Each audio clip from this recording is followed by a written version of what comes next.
Welcome to exam तक।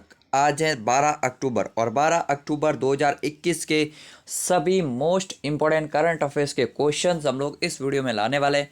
दोस्तों, मैंने आपको पहले ही बताया था कि 14 अक्टूबर को तो अपना करंट अफेयर्स का वीडियो नहीं आ पाएगा, लेकिन कल जो है 11 अक्टूबर को अनएक्सपेक्ट रूप से जो है मैं वीडियो अपलोड नहीं कर पाया कुछ रीज़न से। सो आज की इस PDF में जो है काफ़ी सारे क्वेश्चंस कल के भी मिलेंगे, लेकिन वो क्वेश्चन मिलेंगे जो मोस्ट इंपॉर्टेंट है। सो आप लोग कंप्लीट वीडियो को ध्यान से देखिए, आपको 11-12 दोनों तारीखों के इंपॉर्टेंट करंट अफेयर्स मिल जाएंगे। तो स्टार्ट करते हैं आज का ये वीडियो। उस वीडियो को शेयर सभी दोस्तों के साथ कर लेना ताकि सभी लोगों को जानकारी पता चल सके। पहला क्वेश्चन है, हाल ही में चर्चा में रहा है जिम कॉर्बेट नेशनल पार्क। मतलब बड़े बड़े न्यूज़ चैनल्स भी पता नहीं क्या कुछ झूठी इन्फॉर्मेशन भी फैला देते हैं कि जिम कॉर्बेट नेशनल पार्क का नाम चेंज ही कर दिया है। हाँ, ज़्यादातर जो रिलायबल ट्रस्ट है उन्होंने यही कहा कि चेंज हो सकता है या नहीं हो सकता है। उन्होंने हमेशा ये जो है क्वेश्चन मार्क रखा, लेकिन यहाँ पर जो है आपको पता होना चाहिए जिम कॉर्बेट नेशनल पार्क अभी चर्चा में है। सो इसलिए आपको याद रखना ये उत्तराखंड राज्य में स्थित है। वैसे सभी को पता है इसकी स्थापना हुई थी 1936 में as a Hailey National Park, ठीक है ना। तो 1936 में हेली नेशनल पार्क के रूप में इसकी स्थापना होती है। उसके बाद अगर बात की जाए 1947 के बाद में, तो कुछ समय तक इसका नाम जो है रामगंगा नेशनल पार्क भी रहा था, मतलब बहुत ही शॉर्ट टाइम के लिए। आफ्टर दैट फाइनली इसका नाम कर दिया गया जिम कॉर्बेट नेशनल पार्क, जो कि आज भी इसका नाम यही है, जिम कॉर्बेट नेशनल पार्क। अच्छा, जिम कॉर्बेट नेशनल पार्क ये 1936 में स्थापना हुई थी। ये भारत का पहला राष्ट्रीय उद्यान है। भारत का पहला टाइगर रिजर्व 1973 में यही है, जिम कॉर्बेट टाइगर रिजर्व। इसको जो है पहले टाइगर रिजर्व के रूप में भी दर्जा दिया गया है। ये उत्तराखंड में है और रामगंगा रिवर इसके बीच में से जाती है, इसलिए ये ज़्यादा चर्चा में था। अच्छा, पहले मैं आपको और बताऊं उससे पहले जिम कॉर्बेट के बारे में जान लीजिए।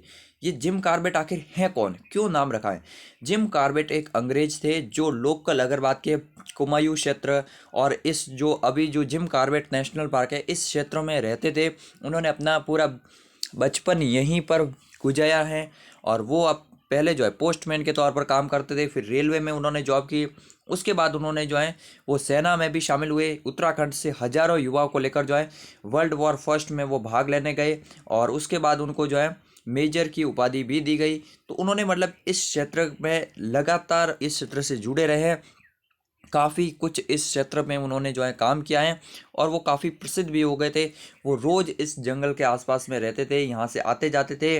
तो इसीलिए जो है वो यहाँ पर जो उनका नाम हो गया था जिम कॉर्बेट एक तरीके से। हालांकि वो जो है 1947 जब भारत आज़ाद हुआ उसके बाद वो भारत को छोड़कर अफ्रीका चले गए, केन्या चले गए थे, क्योंकि केन्या में उस समय भी अंग्रेजों का शासन था। तो वो केन्या चले गए और उसके बाद 55 में उनकी वहाँ पर डेथ भी हो गई थी। लेकिन जिम कॉर्बेट ये जो है एक अंग्रेज व्यक्ति थे जिनके कारण ये नेशनल पार्क का नाम है, आज भी उत्तराखंड में है। उत्तराखंड का और कौन सा नेशनल पार्क, एक राजाजी नेशनल पार्क है जो कि काफ़ी इंपॉर्टेंट है। ये नेशनल पार्क आपको याद रखना है, हरिद्वार के पास में है। तो अच्छा, अब जिम कॉर्बेट के बारे में और बता दूं ये चर्चा में क्यों है, क्योंकि अभी जो है आपको पता होगा भारत के पर्यावरण राज्य मंत्री हैं अश्विनी चौबे। वो गए थे 3 अक्टूबर स्टार्टिंग में, मतलब अगर बात करें जिम कॉर्बेट नेशनल पार्क में विजिट करने, और जो विजिटर डायरी होती है वहाँ पर उन्होंने लिख दिया इस नेशनल पार्क को रामगंगा नेशनल पार्क। हालांकि उन्होंने ब्रैकेट में जो है जिम कॉर्बेट भी लिखा था। तो इस कारण से मीडिया में हर जगह चर्चा हो गई कि इस नेशनल पार्क का नाम बहुत जल्दी चेंज कर दिया जाएगा, रामगंगा नेशनल पार्क कर दिया जाएगा, क्योंकि नाम चेंज करने की तो परंपरा ही चल रही है इस सरकार में। तो भाई समझा कि इसका भी चेंज हो जाएगा, लेकिन फिर उत्तराखंड गवर्नमेंट ने ऑफिशियली रूप से कंफर्म कर दिया कि इसका नाम चेंज नहीं किया जाएगा। इस तरह का कोई भी प्रपोजल नहीं है हमारे सामने। तो क्रिस्टल क्लियर आपको रहना है, चर्चा में है इसलिए एग्जाम में क्वेश्चन वैसे भी इससे जो है हमेशा से क्वेश्चन बनते हैं, और अभी ज़्यादा चर्चा में तो और भी क्वेश्चन थोड़े से डीप भी बन सकते हैं। तो ये इसलिए आपको थोड़ा सा याद रखना है। उत्तराखंड की पहले बात करते हैं। उत्तराखंड के सीएम कौन है, पुष्कर सिंह धामी जो है ये सीएम है। उत्तराखंड के राज्यपाल कौन है, गुरमीत सिंह जो है रिसेंटली अपॉइंट हुए गुरमीत सिंह। तो ये आपको याद रखना। अच्छा, एक तो है गुरमीत सिंह, ये उत्तराखंड के राज्यपाल है। एक है गुरबीर पाल सिंह, तो गुरबीर पाल सिंह जो है एनसीसी के महानिदेशक बने। गुरबीर पाल सिंह अलग है और गुरमीत सिंह, ये गुरमीत सिंह जो है ये उत्तराखंड के राज्यपाल बने। देहरादून और गैरसैंण है उत्तराखंड की कैपिटल, तो ये आपको याद रखना। अब मैंने आपको पॉइंट्स भी लिख दिए ताकि पीडीएफ जब डाउनलोड करें बाद में भी देखें तब आपको पता चल जाए। इन्होंने जो अश्विनी चौबे, ये कौन है प्रेजेंट टाइम है, ये पर्यावरण राज्य मंत्री है, आपको याद रखना। अच्छा, पर्यावरण मंत्री कौन है, तो फिर हमारे पर्यावरण मंत्री प्रेजेंट टाइम में अगर बात करें भूपेंद्र यादव है, ये याद रखना, भूपेंद्र यादव है। और भूपेंद्र पटेल जो है ना ये गुजरात के सीएम है, तो भूपेंद्र यादव पर्यावरण मंत्री है और पटेल जो है ये सीएम है गुजरात के। 1936 में स्थापना हुई थी इसकी as a Hailey National Park. ये जो है यहाँ पर भी मैंने शॉर्ट में डिटेल दे दी ताकि आप कभी भी पढ़े तो जिम कार्बेट के बारे में आपको याद आ जाए। नैनीताल और इस क्षेत्र में जो है अपना बचपन बिताया था एक अंग्रेज व्यक्ति थे। नेक्स्ट अगर बात की कुछ पॉइंट, जिम कार्बेट से जो है रामगंगा रिवर बहती है। ये क्वेश्चन आने वाले कई सारे एग्जाम में बनेगा कि रामगंगा नदी या फिर जिम कार्बेट नेशनल पार्क से कौन सी नदी संबंधित है, तो रामगंगा। जैसे काजीरंगा नेशनल पार्क से जो है ब्रह्मपुत्र रिवर बहती है, उसी तरह से यहाँ से रामगंगा नदी बहती है। अब नेक्स्ट अगर बात की जाए सेकंड क्वेश्चन की, सेकंड क्वेश्चन भी काफ़ी इंपॉर्टेंट है। कल दिन भर चर्चा मेरा हाल ही में किसने, इंडियन स्पेस एसोसिएशन ISPA, ये ISPA जो है ये क्या है और इसको लॉन्च किया है अगर बात करें नरेंद्र मोदी जी ने कल। और इसको लॉन्च क्यों किया है, एक्चुअल में जब आप स्पेस सेक्टर, जब आप स्पेस का नाम सुनते हैं तो आपके मन में क्या आएगा, only ISRO, only and one and only ISRO, Indian Space Research Organisation, जिस पर हम सभी को गर्व होता है। लेकिन इसरो के साथ साथ में बहुत सारी प्राइवेट कंपनीज हैं जिनके जो है मैन्युफैक्चरर्स इक्विपमेंट्स वो जो है स्पेस टेक्नोलॉजी में काम आते हैं। अब इसरो जब रॉकेट बनाता है, कुछ भी सैटेलाइट बनाता है, ऐसा तो है नहीं कि सब जो है मैन्युफैक्चर इसरो खुद तो करता नहीं है, बहुत सारी कंपनीज हैं वहाँ से जो है वो चीज़ें आती है। तो उन सबको एक प्लेटफॉर्म के नीचे लाने के लिए ये एक इंडियन स्पेस एसोसिएशन बनाया गया। जिस तरह से आपको पता होगा भारतीय उद्योग परिसंघ, कॉन्फेडरेशन इंडिया इंडस्ट्रीज, इस तरह से एक है भारतीय उद्योग परिसंघ, हिंदी में कहते हैं, टीवी नरेंद्र इसके CEO हैं। तो इस तरह से ये जो है उद्योग से संबंधित सारे काम देखते हैं। इसी तरह से आपको एक दो दिन पहले ही मैंने आपको बताया Indian steel association ISA, Indian steel association बना हुआ है जिसके अभी आलोक साहे जो हैं वो महानिदेशक बने। तो ये स्टील से संबंधित जो भी कंपनी जो है, जो भी इसमें छोटी मोटी जो भी है ना, वो इन सबको हैंडल करती है, इनको एक प्लेटफॉर्म प्रोवाइड करती है।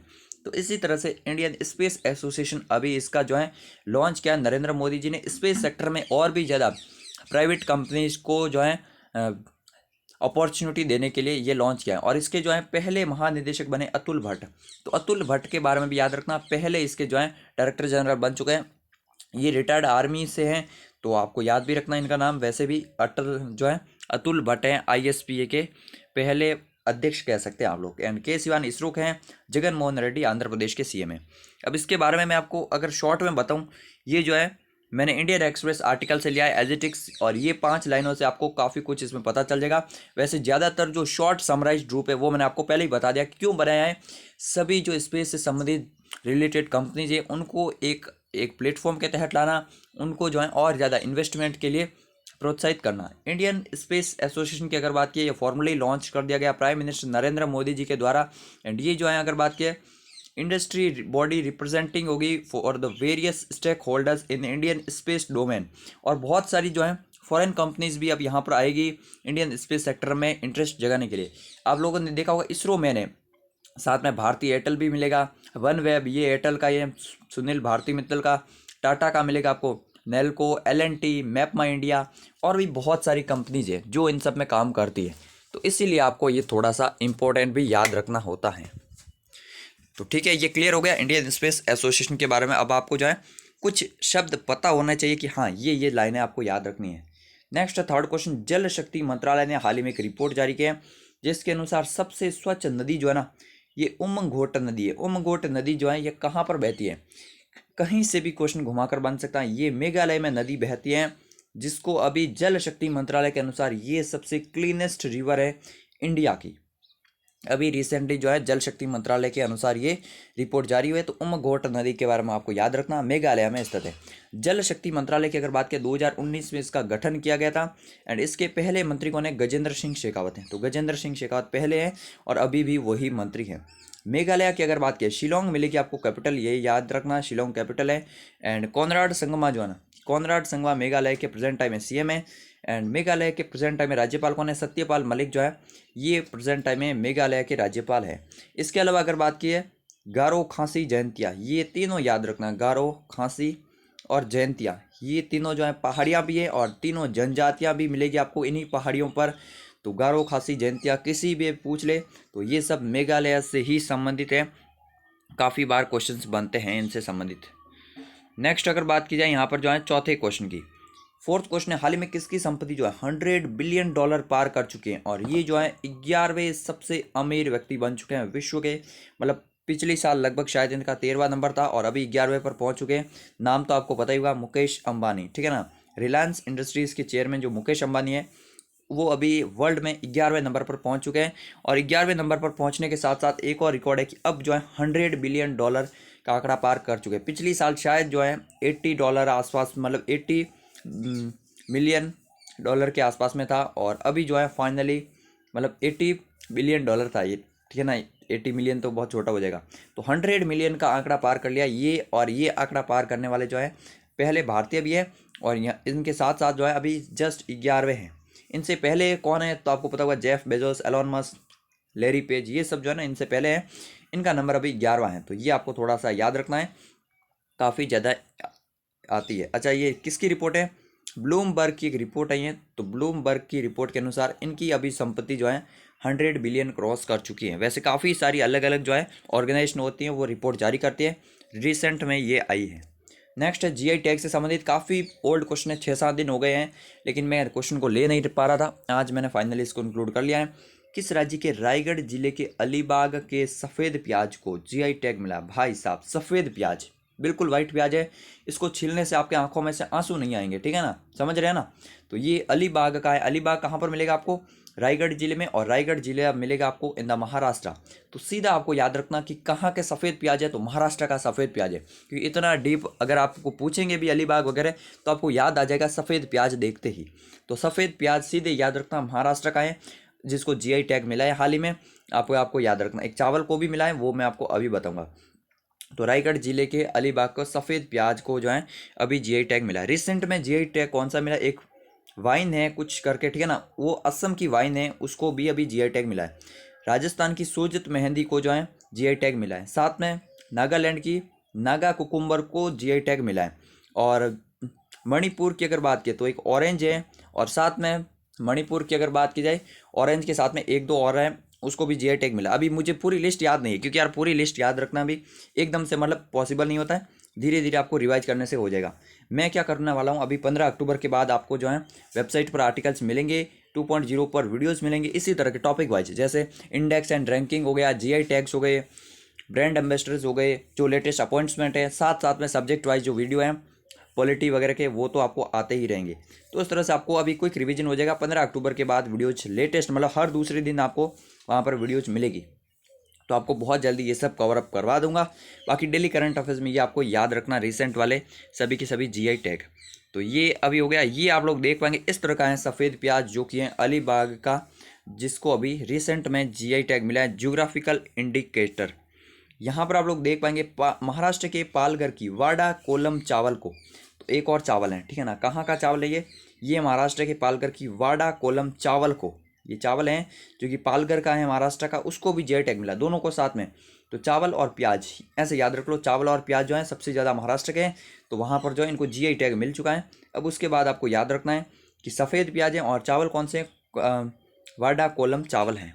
वाडा वैसे वहाँ की तहसील है, वहाँ पर ये चावल उपजाए जाते हैं। अब नेक्स्ट अगर बात की जाए छठे क्वेश्चन की, सिक्स्थ क्वेश्चन कौन सा है? नेक्स्ट क्वेश्चन है, हाल ही में डीयू के नए कुलपति कौन बने, यानी कि दिल्ली यूनिवर्सिटी के नए जो हैं कुलपति कौन बन चुके हैं? ये बन चुके हैं योगेश त्यागी, प्रोफेसर योगेश त्यागी जो हैं दिल्ली यूनिवर्सिटी के कुलपति बन चुके हैं, योगेश सिंह की जगह बने ये। तो इनके बारे में आपको इनका नाम याद रखना, इंपॉर्टेंट है, रिसेंट अपॉइंटमेंट हुई है। अनूप चंद्र पांडे कौन मिलेंगे? ये आपको चुनाव आयुक्त हैं, भारत के वर्तमान में चुनाव आयुक्त हैं। मुख्य चुनाव आयुक्त कौन है? सुशील चंद्रा हैं। इनके साथ में अनूप चंद्र पांडे हैं एंड राजीव कुमार हैं। तो ये तीन जो है चुनाव आयुक्त हैं भारत के। पीएल हरनाथ जो है ना, ये पारादीप पोर्ट ट्रस्ट के अध्यक्ष हैं, तो पारादीप पोर्ट ट्रस्ट के अध्यक्ष भी मिलेंगे पीएल हरनाथ। अब नेक्स्ट अगर बात किया, सातवें क्वेश्चन भी अपॉइंटमेंट से रिलेटेड है, नहीं ये जो है अवार्ड से रिलेटेड है, और ये अवार्ड इंपॉर्टेंट है। लाल बहादुर शास्त्री नेशनल अवार्ड जो है ये 2021 का किसे मिला है?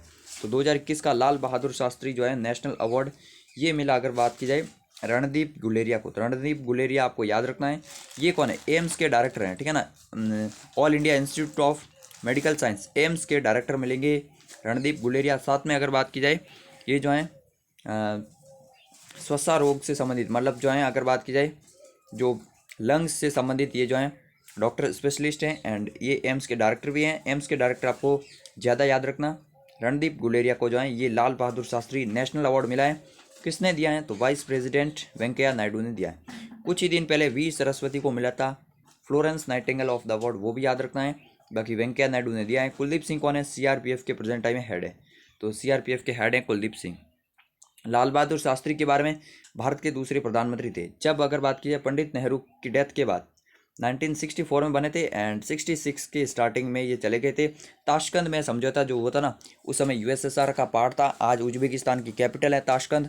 वहाँ पर इंडिया पाकिस्तान वॉर के बाद 65 वॉर के बाद जो है समझौता हुआ था 66 के स्टार्टिंग में। तो वहाँ पर जो है लाल बहादुर शास्त्री की डेथ हो गई थी संदिग्ध रूप से।